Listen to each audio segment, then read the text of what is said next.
G'day, I'm Paul. So the Mazda CX-5 in Australia is one of the most popular mid-sized SUVs on the market, and it did benefit from a little bit of a facelift not that long ago, but the interior didn't get updated. Well, that has all changed now. Today we're checking out this. This is the top specification CX-5 Akera.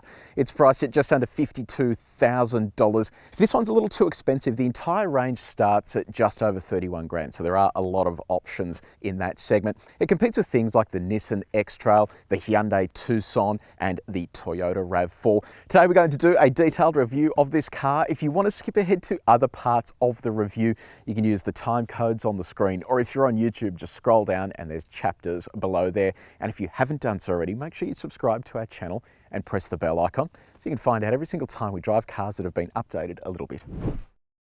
Let's talk exterior. So you've got 9 colours to pick from, and all of the metallic colours except silver are about $500 extra. Let's look at the design for a second. So I mentioned earlier that this got an update a little while ago. I think it was at the LA Motor Show that they rolled out a bit of a sort of nip and tuck to it, but it's remained fairly unchanged since then. And I don't think that's such a bad thing. You can see the face of this car has kind of grown with the rest of the family. The CX-9 looks fairly similar. The CX-3 looks kind of similar as well. So they're all following that same design trend, which is a big grille there, and the grille has that 3D effect with a giant Mazda logo there and then chrome lashings around the side of the grille. This is in addition to features like full LED headlights, and on this one here in particular, the top spec, it has active shadowing, so that's technically the matrix LED function that you see on more expensive cars today. So it's a good technology to see. LED fog light down there as well. If you do want to see a video that we shot comparing headlight technologies and exactly how this stuff works, click up here to watch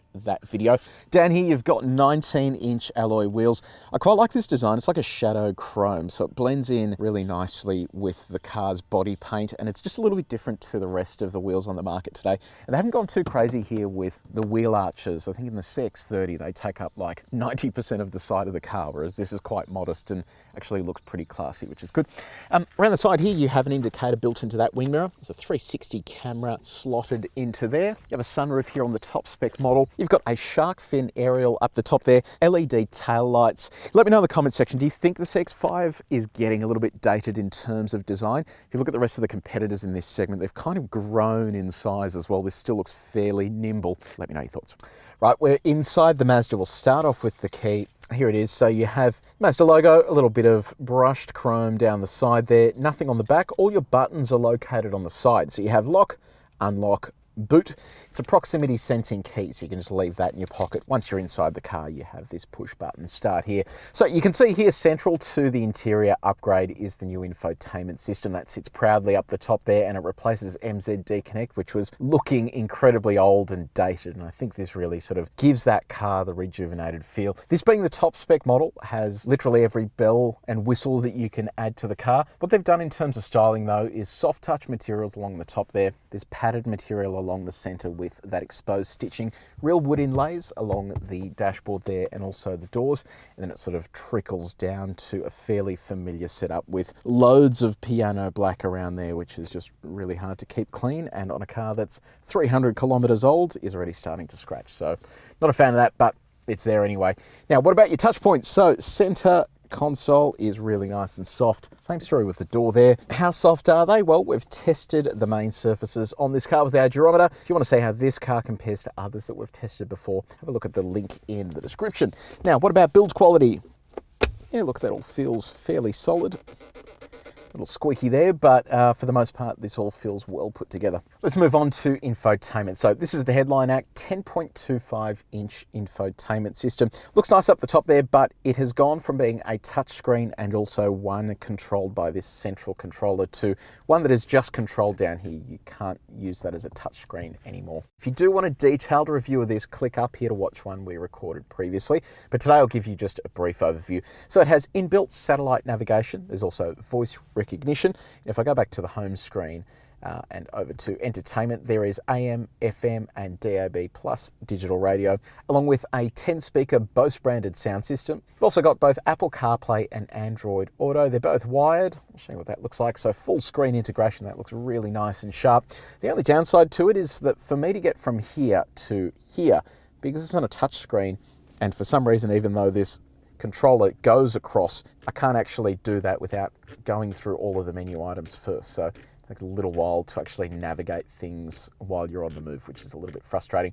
Let's have a look at Android Auto. There it is. So almost a full screen integration. Instead, you have a map there and then another sidebar. Now, the curious thing here is that unlike Apple CarPlay, where pushing the joystick to the right doesn't actually do anything, here it transitions between those menus, which just makes life much easier. Now, what about safety technology? You have low and high speed autonomous emergency braking with pedestrian detection. You've got blind spot monitoring that is built into the wing mirror. You have a lane keeping assistant and a lane departure warning, rear cross traffic alert. There's a driver attention monitor and radar cruise control as well. On the parking front, you have front and rear parking sensors and a 360 camera. I'll show you what the quality of that looks like. It's actually really good. So that's the front view camera. You can see it's quite high resolution, and that's your 360 view. Another push of that button changes it to the next angle, which is looking at the front there on a super wide angle. And then one more push of that brings up your side cameras, so you will never get curved wheels again. Well, hopefully not. Now, what about practicality and charging your devices? Well, you've got a 12-volt outlet down the front there. In the center console, you have two USB-A slots, another 12-volt outlet, and then a slot there for the SD card that services the maps. There's no wireless charging, so your phone just sort of sits down the front there. You can also pop the phone in the cup holder there. Cups. You can slide your cup into here. There is teeth down the side. Kind of catches the edges a little bit, so you might lose a touch of coffee if you do go down that route, but it's not too bad. Bottles. Let's have a look at our big one. It fits in the center, which is nice. Let's see if it fits in the door. It fits in the door as well, which is good. Center console storage, you have a coin tray up the top there, and then it's really quite deep. I'll show you how deep it is with our other bottle.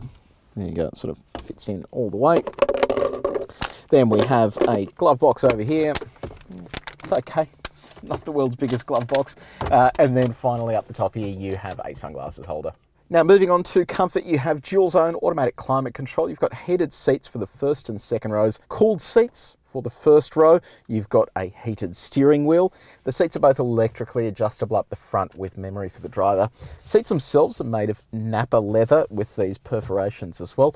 Seats really hug you in nicely, so they keep you nice and secure there, and they're very comfortable, and the steering wheel sits nicely in the hand. All of this stuff is easy to reach, and then you've also got a sunroof there as well. So we're in the back seat of the CX-5. I thought I might point this out first. Look how far that door opens. It's almost 90 degrees, so it means that if you are loading kids and baby seats in, this is going to be a really good setup. This is how much room I've got here. Not a great deal of knee room, but load of toe room and headroom is reasonable. Creature comforts, you have mat pockets in the back of the seats, air vents down here. You've got 3 top tether points, 2 ISOFIX points on the outboard seats. Then over here you have a center armrest with 2 cup holders. We'll see if it fits our Whopper in there. Not quite. Let's see if that fits in the door. It kind of fits in sideways. And then also in this center armrest, you have your seat heaters.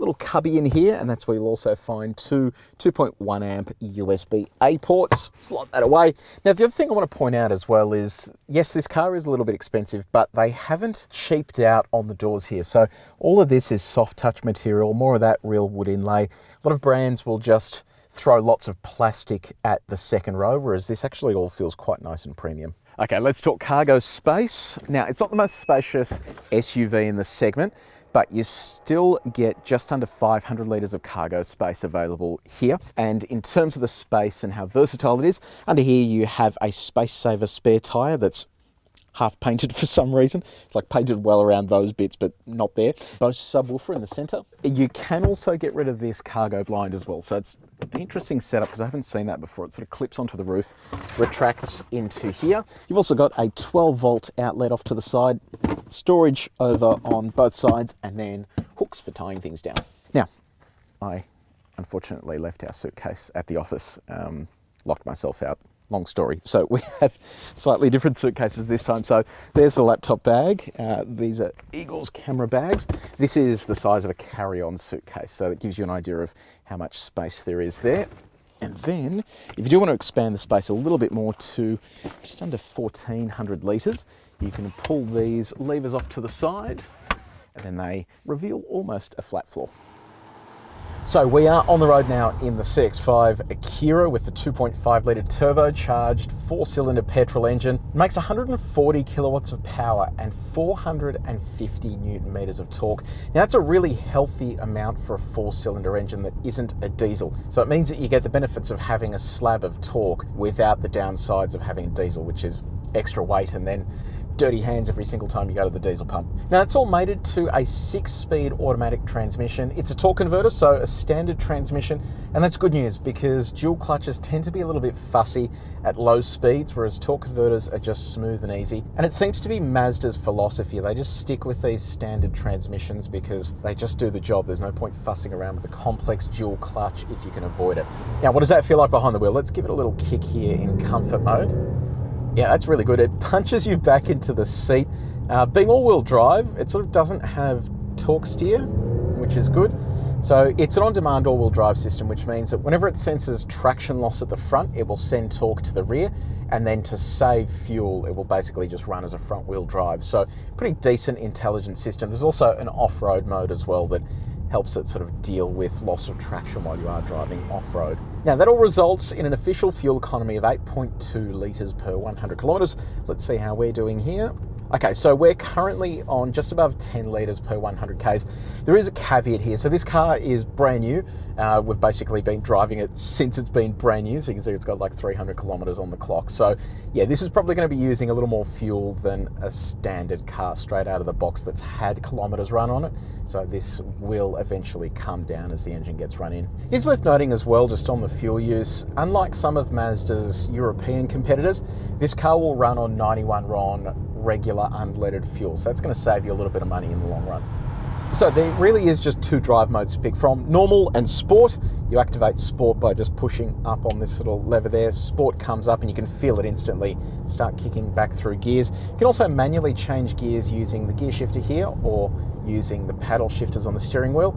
So in sport mode, it's really eager to sort of jump back through the gears a whole lot faster. There is no adaptive damping or anything like that, but for the most part, this is actually pretty good. It sits nice and flat through corners. Can be a little soft around the edges, but it is engaging enough to give you a smile. The other good thing about the CX-5 is the steering feel. It's not super soft around the edges like some of the SUVs in this segment. It actually has a fair bit of resistance. And I don't know, when you're in sport mode giving it a punt, it actually feels like you're doing something. And in that same frame of mind, it has enough traction as well that the all-wheel drive system is able to intervene without being too clunky. Some of these on-demand systems wait until you've well and truly lost traction before they come on, whereas this just seems to be ready to jump into action a whole lot earlier, and that gives you more confidence behind the wheel. Now, Mazda doesn't have an official 0 to 100 time, but we've put it up against our stopwatch to see how it goes.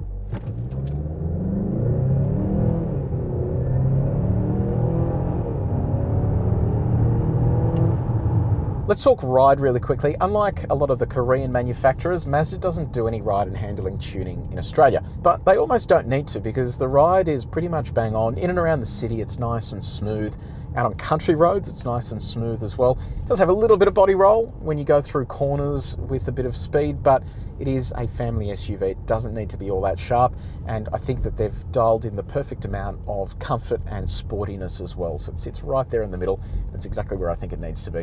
Now let's talk about road noise. We're going at low speed now, but earlier we were doing some highway driving on a coarse chip road, and this kind of has the inherent issue that previous generations of the Mazda 3 had, for example, and that is a fair bit of cabin noise when you're driving on coarse chip roads, and that results in a bit of booming inside the cabin. So hopefully with the next generation of CX-5 they'll sort that out, but that is worth keeping in mind and why I always recommend a test drive. You need to do the roads that you're going to be doing regularly, and if you drive on highways to work every day, make sure you do a highway on your test drive to make sure that it doesn't annoy you too much. So what about visibility? Well, the head-up display is excellent. It's not the sort of chintzy type that you see in some cheaper SUVs where it folds up. It's actually built into the cluster there like a proper head-up display.